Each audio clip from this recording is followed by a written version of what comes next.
You guys can come and tune in with us every third Thursday of the month. Look, I was supposed to remind you of my bad. I forgot. I forgot to tell you that you was doing this part.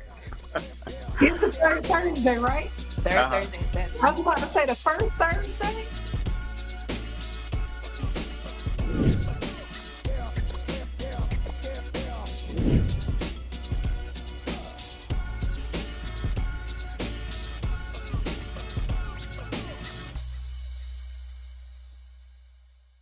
So, hey, everyone, and thank you for joining. My name is Chris Colston. I'm joined by Isaiah Toots, Kimberly Lake, and Laria Reed, and we are Four Friends in a Book. So, Four Friends in a Book is our monthly podcast series where we have a discussion centered around a book that we're reading together, and we discuss any current or relevant topics that may or may not relate to that book. So, somewhat of a book review and just table talk amongst friends. So, first and foremost, if you haven't already, please like, share, subscribe. We would love to hear from you guys. Follow us on all social media platforms and give us some feedback. You know, if you guys have any book recommendations or topics you want to hear us discuss on Four Friends in a Book, we would definitely love to hear from you guys. So hit us up. We're going to jump right into it. The book for this month, big book. In the nonfiction category, The Warmth of Other Suns by Isabel Wilkerson. The epic story of America's Great Migration, the greatest untold story of the 20th century, where she uses firsthand accounts of Ida Mae Gladney, which was from Mississippi, George Starling, which was from Florida, and Robert Foster, which was from Louisiana. And she used these individuals to tell the story of their process, I guess, as far as migrating from out of the South, up north, out west. And she really just gives a great job of capturing that old concept. Yes. For me, it's kind of reminiscent of just having a discussion or a talk with your grandparents or your great grandparents, and just hearing their story. And it's just in that book form. So again, Isabel does a account of these three individuals and mixes in a lot of historical facts and things of this whole period of the Great Migration between 1915 and 1975. What characters or who was your, I guess, the character that she utilized, which one stood out to you the most, I guess, throughout this book? Okay. Well, of course, my favorite character was Robert Joseph Pershing Foster. He was most memorable to me. And he was the son of a high school principal and a teacher, the youngest of four siblings. Robert, he got his first start because his oldest brother, Madison, was a doctor already. So Robert came from, esteemed background. So they wanted to instill a lot in him so that when he was able to enter and matriculate to Morehouse College. And in Atlanta is where he actually met his wife, Alice. And, Alice was the daughter of Atlanta University president already. So him and his wife, they actually ended up getting married. So they actually moved to Tennessee. And that's what actually Robert went to medical school. He went to Meharry Medical College. And I say all that to just say this. Even with Robert's, all his connection that he's had, he was actually still subjected to Jim Crow and the laws that followed him through every state that he went through. And these were the 1930s. So just imagine this black guy, he's actually coming up into the world and he's still subjected and can't feel like he can't escape from all this. Robert's earlier years as a surgeon, all he could do was basically, do urine samples and actually take blood pressure. Robert even went to the U.S. Army and, his superiors wouldn't even allow him to actually see and visit white patients. They discredit his abilities, as a surgeon.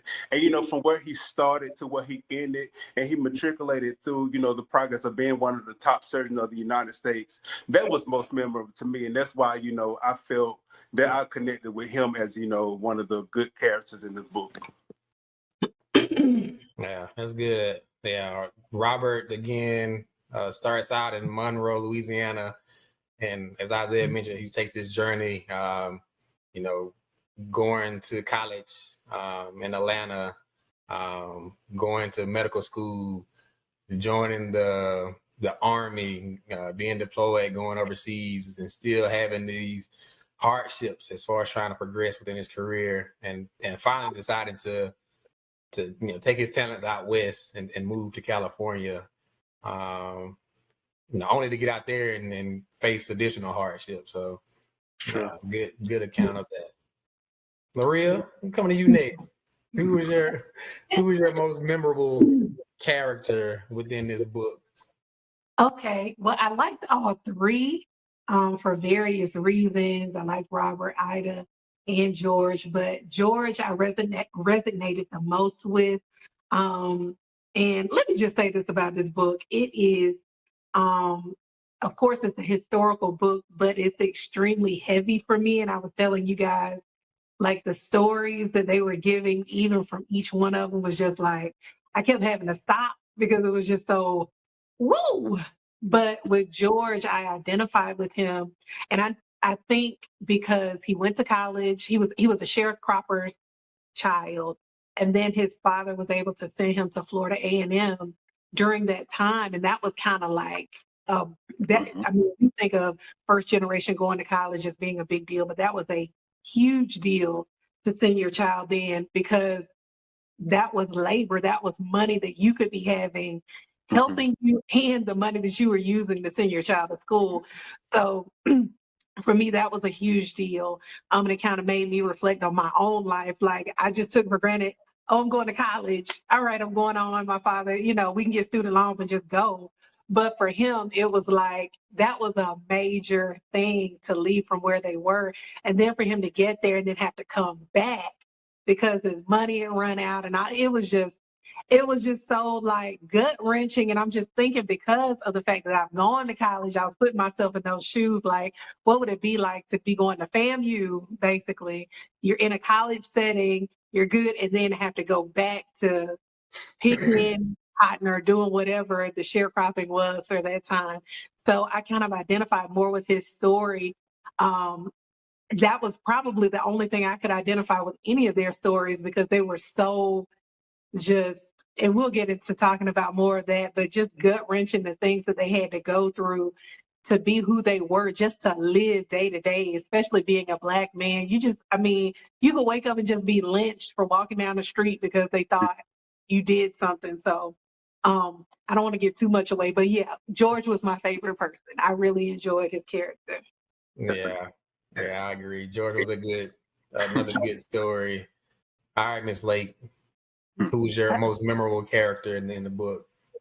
So for me, I have to agree with Isaiah. Robert was my favorite character. And anytime I read a book and somebody is like a dreamer, I kind of just relate to them because I'm that way. And Robert had that drive and that dream in him to be better and do better, always. Like Isaiah said, he was a doctor, but he was relegated to doing urine samples or just being out of the country. He couldn't see white people. And he always, in spite of what he faced, he always in his head was like, okay, I need more. He was always trying to elevate himself. And even when he got out to California and he was trying to build his practice, he still had to face discrimination, not only from whites, but people that knew him that, back in Louisiana, they didn't want to see him because they thought a white doctor would be better. So he was always hustling, trying to be better than what he was and what he knew he could be. Now, was he a little flashy?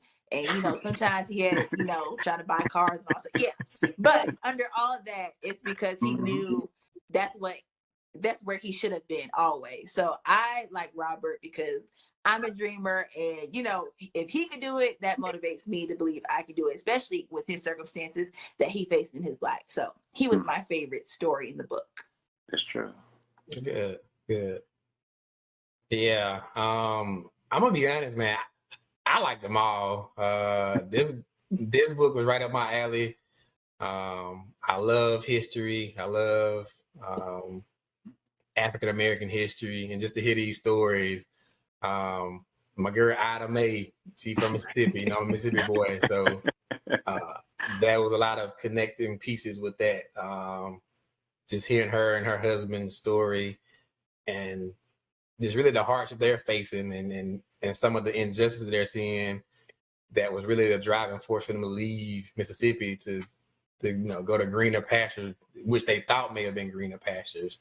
Everybody talking about Robert from Monroe, Louisiana. So I got connection with that. My dad's side of the family is from Monroe. So even just his story, his journey to try to advance his education, to try to advance his economic standing, was very. It just resonated with me a lot as well. And George, again, just a young guy trying to make it. Being known as professor, just a smart guy trying to get an education, but really just having the hardships of having to, I guess, being forced to kind of work and give up on that dream that he had, but still pushing to make through and make the best of even those guys picking oranges and fruits and other things to try to make the best of that situation. So so I just talked about our favorite characters, but even reading the book, and again, Isabel, she takes you on this journey of these three individuals and their migration from the South to whether they're going up north or out west, and that whole, I guess, story and some things you may have known about historically as well. But were there any, I guess, surprises or new revelations that you gathered from the book? Larry, I know you mentioned it was heavy.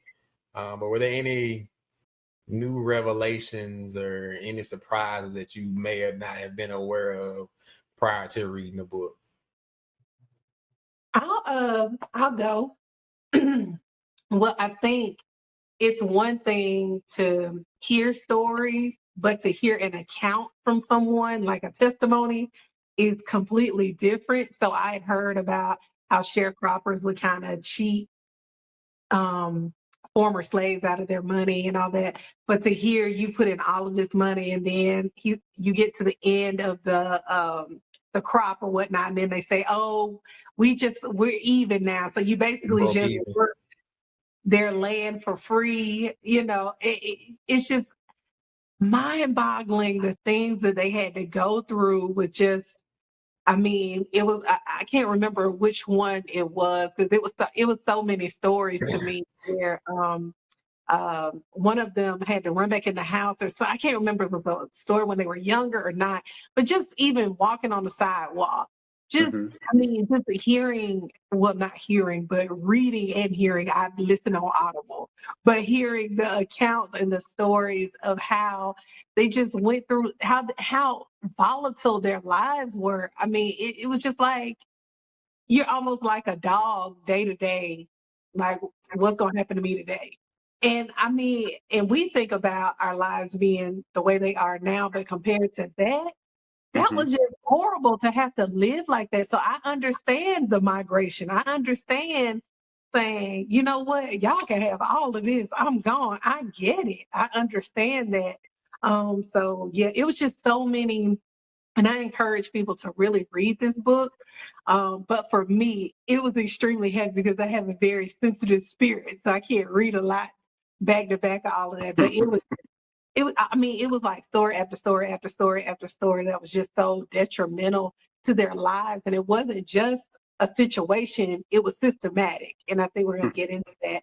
But it just was like a system of, you're not a slave anymore, but you're still a slave. And I just can't believe people could sleep at night doing folks like that. I just, it was ridiculous. So that was many of my my accounts from what stuck out to me. Yeah. No, I agree. It was definitely a lot. Isaiah, you want to jump in next? So. Yes, sir. What most surprising to me was that even though Ida, George, and Robert, they all came from different backgrounds, they all had one common goal: is to be free and to be set free and to do what they want to do. And you read so many stories, throughout the book where, Black people that were actually trying to leave into migration, that they were just actually forced off of trains, tearing up train tickets, and just couldn't be able to just actually breathe and free and move about how they want to be. And when you're reading these stories, you think about, is this modern day slavery that was actually going on, that these people just want to just be free, live their lives, and do the best of what they can do, to push their family forward. So that was, one of the stories that were most surprising to me. And, towards like the end of the revelation was that you even read where the people that actually migrated up to the north, that they even refused to even accept government assistance. Like they was hard workers. Like they felt that if they can do it and then they can move forward and they can move into these different environments, that like no, that they're gonna make it happen, even if they have to move into different homes and share families. We heard about I read about where families actually share like in different homes and different flats until they can find something else. And if you want to send your family up, they will live with you until they can actually move into a house. So I just saw the elegance in that, where no man is actually left behind. Like if I'm free, I want to free my whole family. And that was just the most revelation to me that I actually read throughout the story. Okay, good. Good. All right, Kim, what do you have? For me, it was like two things. So one was, like Isaiah was saying, like when people were trying to leave the South, like reading the stories, it was almost like you had to escape slavery in a way. So it's like you can't buy a train ticket in the same town you're at because they're gonna know you're leaving, and like you can't tell people you're leaving. And even though people were leaving, they were trying to send people up north to like round them up and send them back to the South, because the South knew that they're like, we can't let these people leave because like we depend on their labor. So it was just eye-opening for me, because I was thinking like if you wanted to move to the north, you just move, but they really had to keep it like on the down low. And it was like reading their stories, I was stressed out. I was like, I hope they make it out. And then the second part was, in school you hear about Jim Crow laws, but reading how much it affected like every part of your daily life, that it was almost making me like suffocate reading it, because you couldn't be human. Like you have to get off the sidewalk, don't look people in the eye. When they're talking about the ice cream shop, like if somebody white comes in, you got to get it to the end of the line, and putting up with all those laws, because you hear about the water fountains and sitting in the back of the bus. And even on the bus, like if more white people came on, then they moved that sign back, so like all the black people had to be in the back of the bus. So just realizing how much Jim Crow affected like every aspect of your life, and how suffocating and demeaning that is for a person to deal with. Those are the two things that really stuck out to me in the book, because I read about it, but hearing the actual stories and accounts really made it real and really showed how deep and wide it went. Yeah, that's good. Yeah, the book was a lot of revelations for me in reading the book. Again, of course, I grew up in the South. I got cousins in Chicago, St. Louis, California. So I've always known about people leaving the South and going up north and going out west. But I don't think I really knew the intricate details as far as the Great Migration itself, that there are actually people from up north coming down to the South to recruit people, to work. And that, like Kim mentioned, you had this diminishing workforce in the South, and they were getting upset because now they don't have people to work. During the time periods of, we're in World War I and World War II, where, our soldiers are out fighting, and now we need to make, machines and weapons and other things to support that effort. And so there was a new, I guess, influx of Black workers from the South now getting these, industrial jobs and being able to work in these areas that are outside of, the fields that they may have been working in the South, and people actually coming down to recruit them and pay for that. But even hearing the great extent that people had to go through to get there. I mean, shipping themselves in boxes, hiding coffins, like you guys mentioned, just to sneak away, because it was, it was such a troubling time and a period where you didn't really have complete control over your life.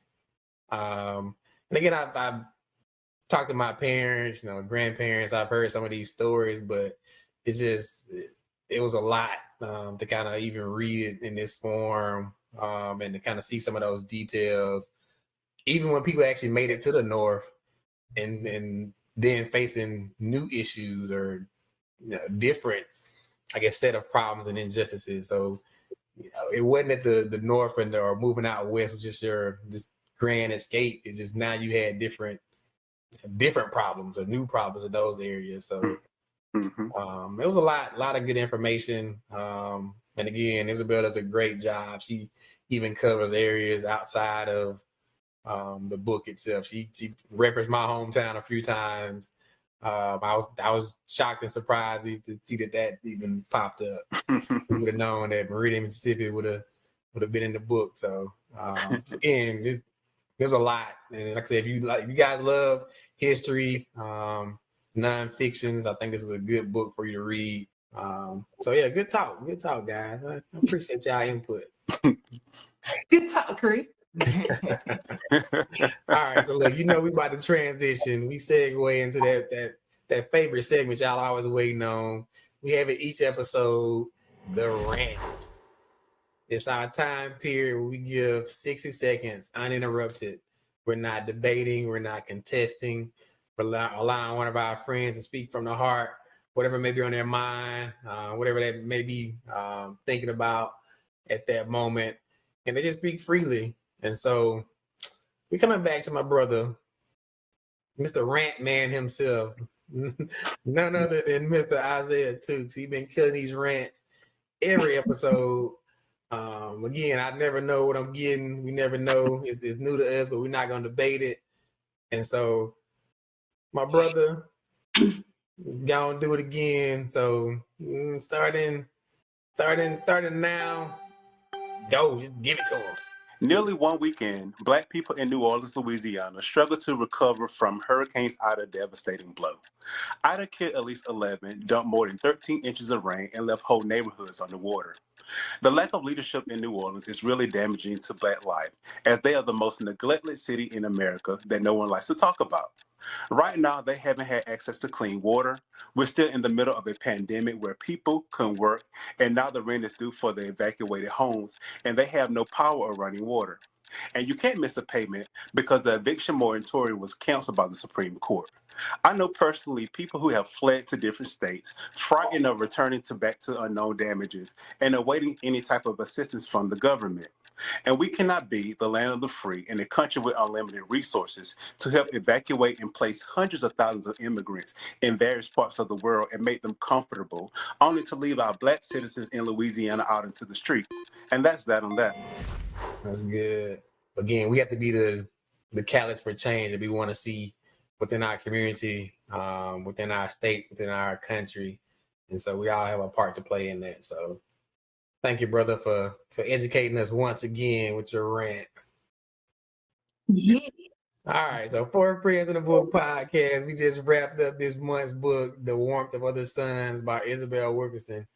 If you guys haven't read the book, please check it out. It's an awesome read. Like I said, if you love history, if you love African American history, if you just want to just kind of get a good story, from the journey of some elders and how they have traversed this life that they live. I mean, she literally covers their journey from life to death. And so it's a good read, good experience, and I encourage you guys to check it out. So, all right, so we're going to my brother Isaiah, man. Tell him about the book we're reading for next month.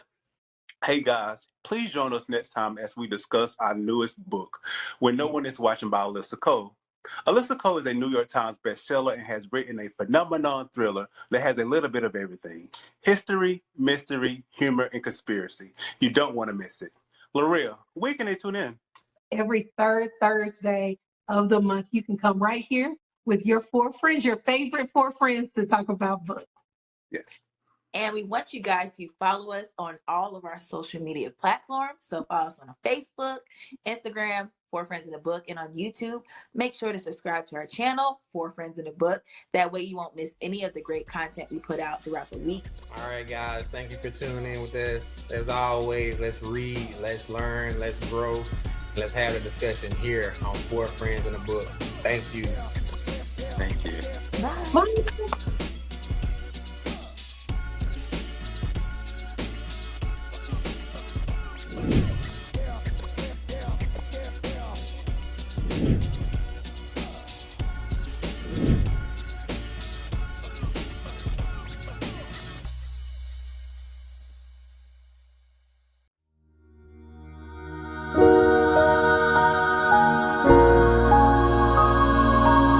you.